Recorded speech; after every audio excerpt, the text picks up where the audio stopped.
আসসালামু আলাইকুম রহমতুল্লাহ। আমি এই মুহূর্তে উলিপুরের স্টেডিয়াম মাঠে অবস্থান করছিলাম। এদিকটা হচ্ছে ছাগলের বাজার, মিডিল পয়েন্টটা হচ্ছে গরুর বাজার। সেগুলো ভিডিও আপনারা লম্বাতে আমাদের যে লং ভিডিও আছে সেটাতে পাবেন। আর এখন যেখানে দাঁড়িয়ে আছি, যে ছাগলগুলো দেখতে পাচ্ছেন জামরুল ভাই, একটু যদি আমি দেখাই, এই ছাগলগুলো হচ্ছে ঢাকার এক ব্যাপারী কিনে নিচ্ছে, নাম হচ্ছে বিলাল। আমরা জানলাম যে প্রায় 15 থেকে 20 লাখ টাকার ছাগল ক্রয় করছে। এখানে প্রায় 100-র উপরে ছাগল আছে, তাই না চাচা?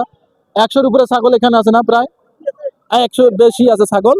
তো ওনারা প্রায় 200-র উপরে ছাগল ক্রয় করেছে। এই ছাগলগুলো সবগুলোই উত্তরের অঞ্চল উলিপুর থেকে চলে যাচ্ছে ঢাকার উদ্দেশ্যে। সেখান থেকে বিভিন্ন জায়গার মানুষ এই ছাগলগুলোকে ক্রয় করে কোরবানির জন্য নিয়ে যাবেন।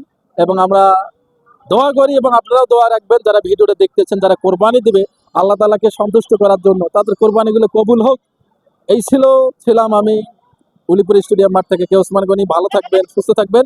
দেখা হবে আপনাদের সাথে লং ভিডিওতে। সেই পর্যন্ত সবার সুস্বাস্থ্য কামনা করছি। ঈদ মোবারক, ঈদ মোবারক।